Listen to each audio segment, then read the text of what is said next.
Ohio State and Notre Dame are in a recruiting battle for four-star linebacker Nathan Owusu-Boateng.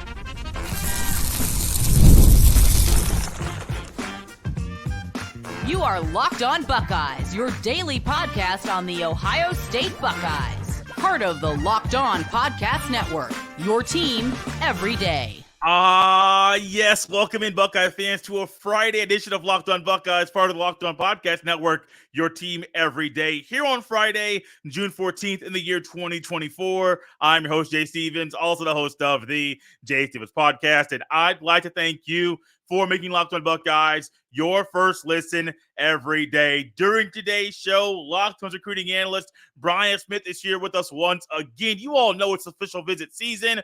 Right on the day of the start of another official visit weekend, we got to bring Brian in to hear his thoughts on Nathan Owusu-Boateng, Marion Dye, and Isaiah West. All three players are taking official visits to Ohio State this weekend, and I can't wait to hear what Brian has to say about these players. And as you welcome in Brian Smith, I'd like to thank LinkedIn Jobs for being the official college football recruiting sponsor across the Locked On College Network. These days, every new potential hire can feel like a high-stakes wager for your small business. That's why LinkedIn Jobs helps find the right people for your team faster and for free. Post your job for free at linkedin.com/LockedOnCollege. Terms and conditions apply. Brian, between the last time we talked and today, there's a player that has committed to Ohio State. And there are more players coming into Columbus on official visits, and maybe it'll be 3 official visit weekends and 3 players committing after that weekend that they're in Columbus. We'll talk about that later on. But the one guy that's on my radar right now that's coming into Columbus on an official visit this weekend is a young man that goes by the nickname of Woo. You talk to him, you know him, Nathan Owusu. I knew I was going to butcher the name. Not going to try the last one. He's an IMG kid, 6'1", 205.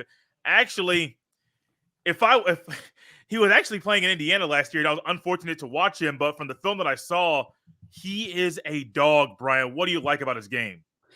Everything. I'm pretty partial to Woo, and it's Owusu-Boateng, if you want to pronounce it. It took me a while to get that. But anyway, he's a kid we call Woo. His ability to change direction is abnormal for a player his size. He's over 210 now. Okay. And he could play nickel, and like his brother, who's in the NFL, I believe, with the Browns, if I remember correctly. He could be a guy that plays will, but whatever he does it fast and violently. No fear. Absolutely none. This past year, I was at a practice at IMG, and I got there early like I usually do, and I walk out to the edge of the field. I'm like, who is that way over there? Woo was out there by himself going through his own little personal workout. Like, he clicks a little differently than other kids, and he just has a plan to make it to the NFL. He's much like his brother, who was a great player at Notre Dame, now in the NFL and is very successful, just locked in. And he's been gifted. Like, when he walks up to you and he's got his shirt off, you understand. Like, zero body fat. Like, he's that guy that's on a computer screen. Nothing about him says that he's not dedicated. So he's learned the schemes. He plays in a complex defense at IMG. And, that program is a little different in how they train anyway. Everything he does is going to set him up not only to be successful at the college level, but early.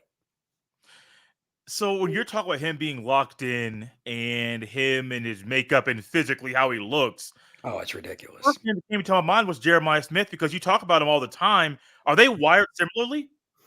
That's a pretty good comparison. One's offense, one's defense. But to be honest, Woo talks a little bit more, but he's pretty quiet. Jeremiah doesn't say boo. You got to pull stuff out of him. That's just his nature. But the way they approach practice and how they do things is similar. I don't know if I've ever seen anybody quite like Jeremiah. Like, I could be 2 feet from Jeremiah. He walked like he doesn't see anything. Like, he's a very, and he doesn't mean it disrespect. If you say something, he'll talk to you, but like, he just doesn't approach other people. Woo's a little more outgoing. But when they're like getting ready for an event and it's an hour and a half away, they're already locked in, doing their own stretching, doing their own little, like, everybody will be worried about, or the coaching staff, certain guys, they don't pay attention to those kids. You know what I mean? Like, they're just more mature. And that's a reason they're successful. God gave them the right abilities. Yeah. If you can maximize them. Jeremiah, I told somebody the other day, he will be arguably the best player in the Big Ten by the end of his freshman year. If he stays healthy and all that. He's a very rare player, but it's because not the way he's built, it's the way he's able to think, the way he trains. I had somebody talk to me about seeing him at Ohio State's facility the other day doing a workout, and he didn't know that I knew him. And I'm like, oh, that's exactly what I expected. He was just glowing about it. Woo is just the same way. Everything he does is 100 mile an hour, always focused, and that's something you can't teach. It helps both of them in recruitments too, obviously. Coaches want guys they don't have to try to motivate. They got 85 scholarship players is a lot. Yes. It's a full-time job and then some.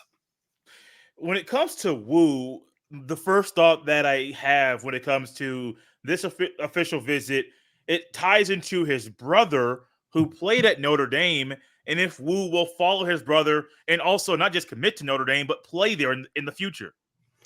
They were together at Notre Dame, who's might be trending with him a little bit, but Ohio State and Southern Cal had a really good visit with him. I tell people all the time with a kid like Woo, you have to wait for it to play out. Because let's just say he committed to Notre Dame or Ohio State, whichever one. He's still going to take all the information and apply it through looking at, I've had conversation with him about, okay, you're going to a school and you got to be there, but do you know if the coach is going to be there? And I got to get a long look. And the answer is, of course you don't. In today's world, that phone call comes, you're going to get $400K more, you're gone. So he's looking at things a little broader. His brother is giving him perspective. Notre Dame could be the pick, but I would not count out Southern Cal. Had a really good visit, Ohio State, etc. This is a long haul recruitment that is going to go to signing day. There was a recruitment, and really any of them I kind of view as being long haul, taking a long period of time to commit. But that wasn't the case for Fahim Delane, who recently committed to Ohio State. You hit me up on Twitter recently, well, a few months ago, honestly, like, hey, watch out for this kid. And then when he committed, I sent that to you. You said, great player. I love watching him play. What does this commitment from Delane mean for the Buckeyes recruiting class in the class of 2025? They got an impact safety. He could play corner in some ways, depending on what you want to do. One of the guys that I really respect in the industry that does training and everything told me that last year he was one of the best DBs he'd worked with. Now he gets to work with all the elite kids, that this kid was the top one in the event, et cetera. I think that's important to note because he's a competitive kid. He plays at a good program and everything. He's not afraid of competition, and he's a guy that just stands out. And I just remember being around him, everything's just ho-hum. He's pretty laid back. He's not necessarily as intense as Woo is. Woo's intense. Yeah. But everything he does has a purpose. He's very matter of fact, very businesslike. He's long. He's over 6 foot. He's probably 6'2", and he could change direction, unlike a lot of kids his height. To do a basketball comparison, he's a shooting guard that may be a little undersized, but he can get to the rim and still score because he's so acrobatic. He figures it out in the middle of the play, like natural instinct, when to go up and under to shoot a layup on the backside. I think he figures that out. The angle he takes to the football, he adjusts for a fast receiver as compared to the big body guy that's more of a 50-50. He adjusts to each play. Again, when coaches have less responsibility to get a guy on the field, they like those guys. And that's why he had offers from everybody by his junior year. From one kid who's taking an official visit to Columbus this weekend to another one, this kid is from the state. He's a Midwestern kid who's a heavier edge defender than you might think he would be. Marion Dye is up next, and y'all gonna like what Brian had to say about him.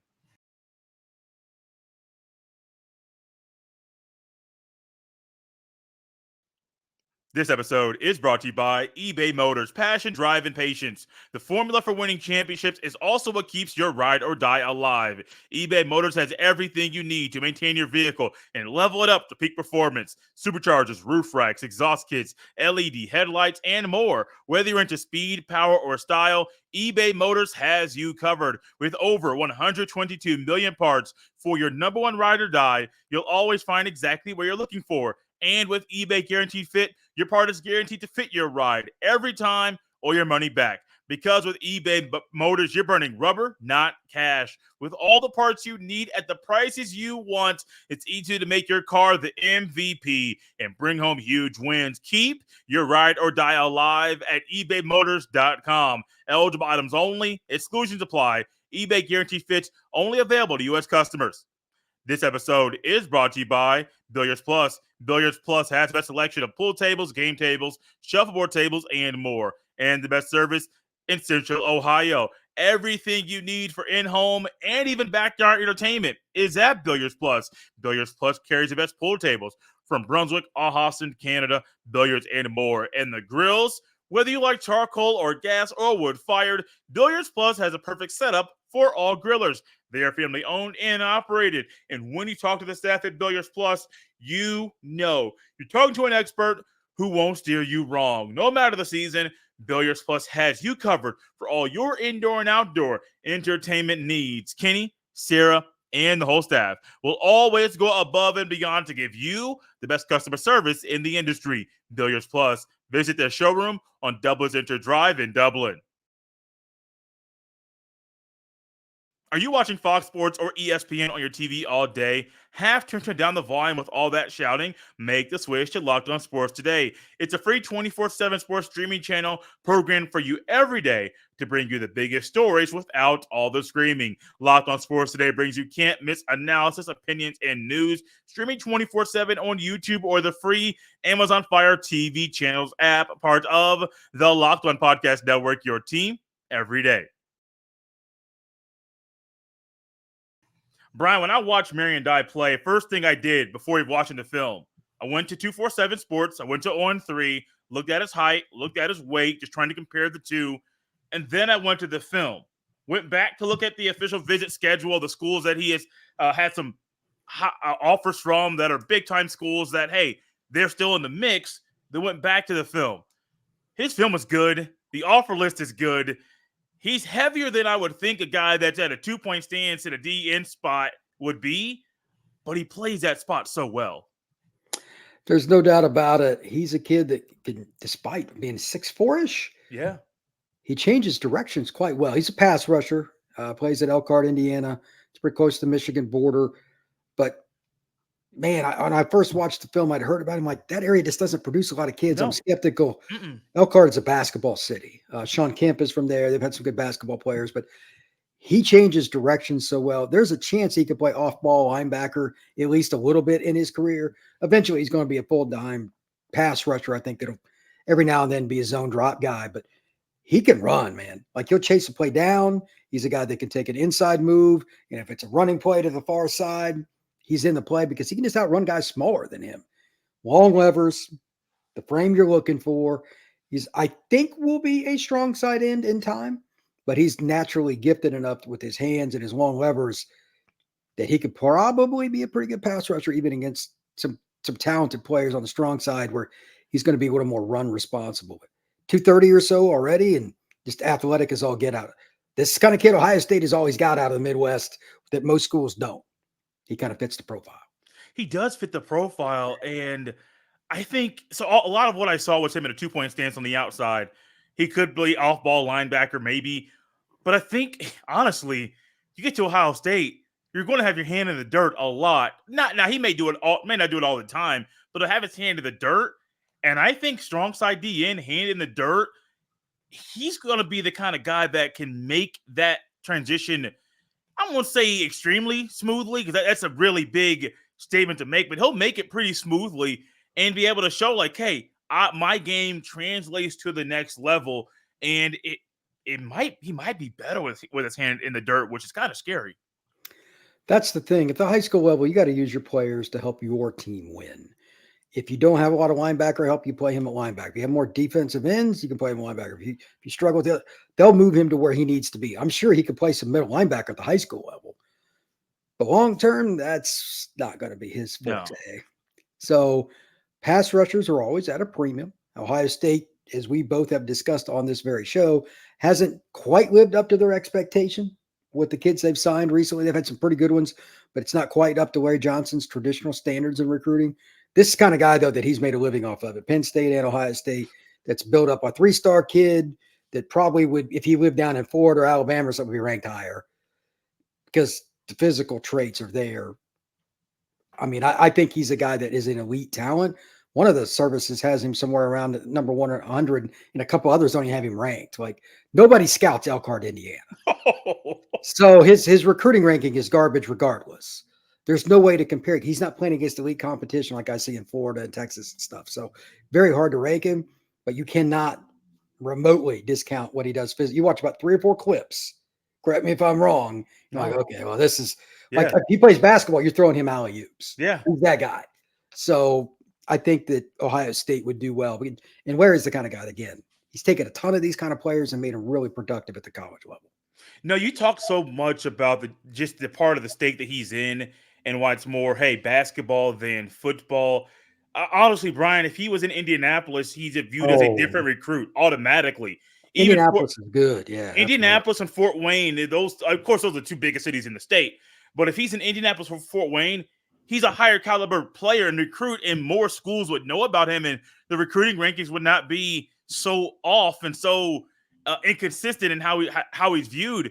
But I do think, though, this is one of those guys that Larry Johnson is a perfect guy to recruit because of his track record, and he's in Indiana.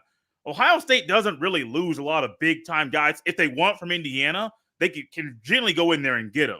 Now, you'll get some decommitments. There was a guy 6-7 years ago, maybe Samson James, committed to Ohio State, then decommitted, came back in state, which, granted, like, it's whatever. That happens. But generally, when you get a guy like this, a lineman that is highly sought after, and you got Larry Johnson, you're not going to miss out on this one. Yeah, I think they've got a great chance. Everything shows the Buckeyes coming out on top on this. It cures a couple of ills. Number one, can't teach body type. Get it done early. It's a Midwest guy, less likely to flip. All the things you want to hear if you're a Buckeye fan. Yeah, and yeah. Larry Johnson, more importantly, no offense to Buckeye fans. That's what you need. They don't necessarily need him to come in and play right away, and he'll need a year of development because first question I'll get, well, can he be an impact guy? I doubt it. He's still adjusting because of what you said, Jay. He plays a lot of stand-up. Is he going to play that at Ohio State? I don't know, because moving forward, everybody's going to play some version of like the 3-3-5. Everybody has to do things because these teams in 4 and 5 wide makes it just annoying as all get out for defenses. But if they're in a 3-man line, he might be the stand-up guy that rushes. It's similar to the NFL model where you see a lot of 3-4 defenses. But overall, in Ohio State's four down front, he's the guy that's cocked out in a 7 technique, trying to rush the passer on 3rd and 6. There aren't a lot of guys that can do that. And in about 2 years after, again, Larry working with him, Ohio State, et cetera, they got good coaches. This will be a totally different player. He'll weigh 250, 255. And he's the kind of guy that can end up being all Big Ten. Cannot teach the frame. Last point. If he was in Indianapolis, he'd be a 4-star by everybody. Yeah. Oh, yeah. Oh, dude. 100%. Didn't think to throw Shanklin. I think it's Damian Shanklin from the kid from Warren Central. Same deal.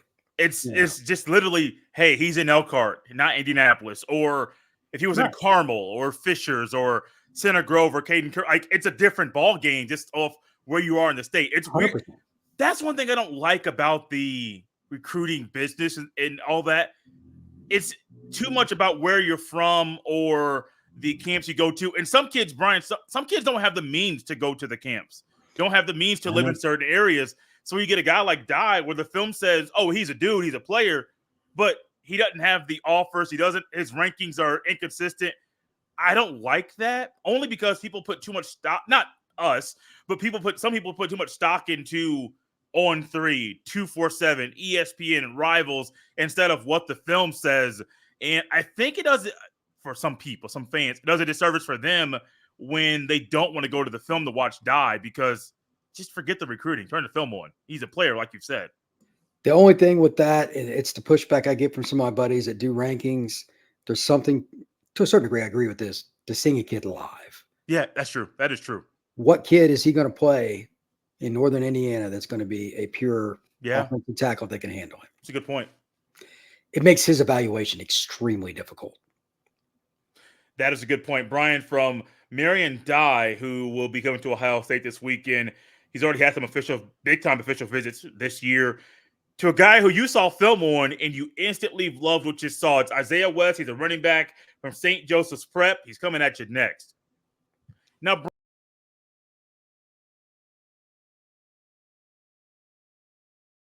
Brian, this is a conversation we're having after Ohio State just got a commitment from Bo Jackson a couple weeks ago after the first official visit weekend.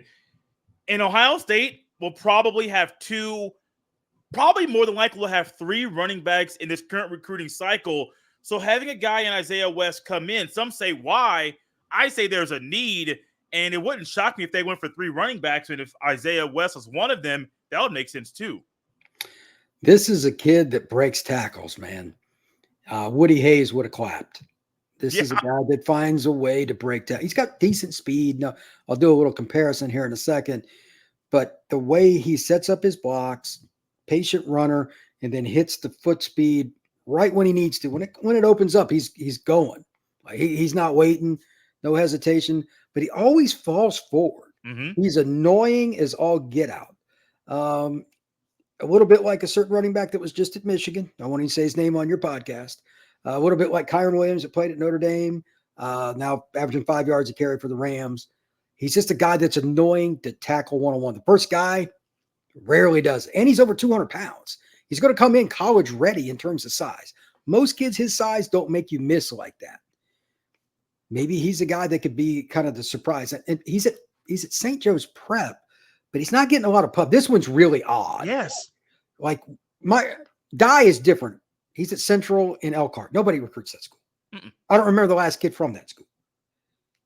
St. Joe's Prep's got kids every year. Mm-hmm. I mean, I have no idea. Did he have an off the field problem? Is it grades? Did he just move there? Something's goofy. But he lives in Jersey, goes across the river, and plays at St. Joe's, and that's arguably the best program right now in the state of Pennsylvania. So I'm surprised he doesn't have more kudos from the rankings. And maybe Ohio State just, it didn't take me long. It took me about 3 clips, and I'm like, yeah, he played Ohio State. I don't know what the problem is, but I'd take him in a heartbeat. So you mentioned the fact about his recruitment being a little bit weird, and the school he goes to is one that gets recruited very well. A couple guys, Marvin Harrison Jr., Kyle McCord, went to St. Joseph's Prep. Just talk about the caliber of player that they're playing with and dealing with at that school.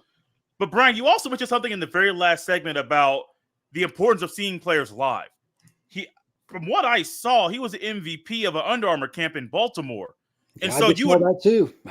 You would think that would help him in his recruitment, which makes it more puzzling. Maybe there is off the field stuff people don't know about. And generally, Ohio State's very picky if you have off the field issues going after kids like that. That's why I don't think that's what it is. Yeah, I don't get it.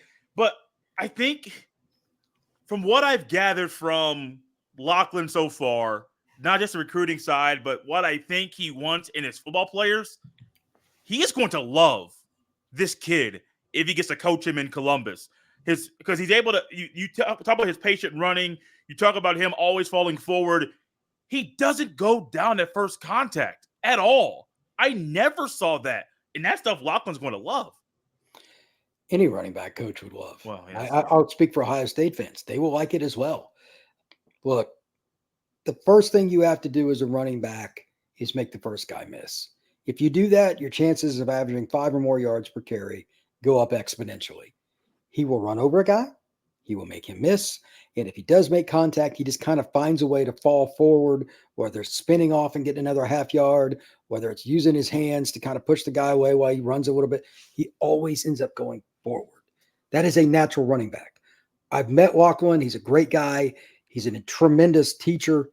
This kid fits his mentality to a T. I think that would be a very good match for Ohio State. The one thing I think that puts Ohio State a notch above other schools is this kid already decommitted from Kentucky based off what I saw, what I read. And I think generally when a kid, now granted, this is a little bit different with the portal that you have right now, because some kids may transfer and like commit to a place and then go back to the place they left, or they may go to a place, I'm going to go back to the portal. And it's weird how like kids are hopping, some kids, not all, some kids are hopping around. I don't think that if he commits to Ohio State, he's going to decommit for a second time and go somewhere else. And I think Lachlan's like, hey, man, Like, I just think this connection is going to work out very well for the Buckeyes. Yeah, I think it would too. The fit is there. Lachlan does his own evaluations. For those who don't know, when he was at Memphis a while back as a coach before he was at Oregon, he put 5 guys in the NFL. I'm not picking on Memphis, but they're not getting the same kids that Oregon or Ohio State does for the most part. Memphis is a little under-recruited in that area, but still, you get the point. He knows what he's looking for in a fit, and he does not go by what any of my brethren in the rivals or anybody else does. If he thinks there's a fit and he's ardently recruiting him, good to go. Would it shock you if a player that's visiting Ohio State this weekend commits to the Buckeyes within the first few days after the visit being finished? No, that's kind of the norm with big box schools like Ohio State that have an elite cachet to them. There'll be one kid. In today's world with NIL, I think some of the kids are afraid to commit a little bit. We've seen a little bit less. Mm-hmm. Unfortunately, that probably means commitment palooza over a week, and you can't keep up with it after all the visits on the 21st weekend, a week or so from now. It is what it is. But I think based on the list that Ohio State has coming in and some of the kids that they're recruiting for the fall, they'll have a few visits in the fall. Almost every time you should expect one kid within a 7-day period to make his announcement. Ohio State does a great job of who they recruit. It's a great program. It's easy to sell. Don't be surprised they get one, maybe even more commitments right after this weekend. Brian, I'm going to throw a question at you to end this show that someone threw at me, or really was a thought they threw at me earlier this week. It was in regards to Ohio State, Michigan, in Buckeyes recruiting. This person said that Ryan Day might be able to recruit his way into keeping his job if the Buckeyes lose to Michigan once again this year.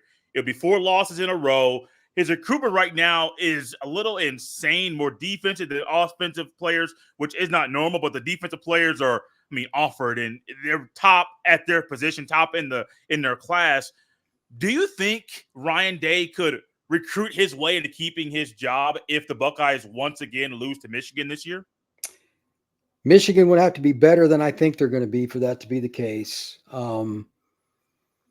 I think they're an 8-4, 9-3 kind of team. Their schedule manageable, but they play Texas early on. Until I see that, I won't know. But new staff, they lost their entire defense staff. There's a lot of reasons Ohio State should win that game. But I guess the biggest thing there is he would have to be a top 3 class. And Ohio State, besides losing to Michigan, that can be the only loss. Like, I'm not saying that's fair. Let me be very clear. In my opinion, if they fire Day, I'm not saying he's a lead or whatever, who are you going to hire? That's always the question. Ohio State fans have blinders on as much, if not more, than any program in the country. Very narrow-minded. Who are you going to hire? Just be careful if that's what you want. Everybody just assumes that the Messiah will come. Who's that? Who's the red-hot name right now? Who? So, and turning over a program takes forever. It's a pain. You would have a lot of transfers. Ask Alabama fans. It's a very difficult process. So, if they lose any other game than the Michigan one, I don't think that would end well.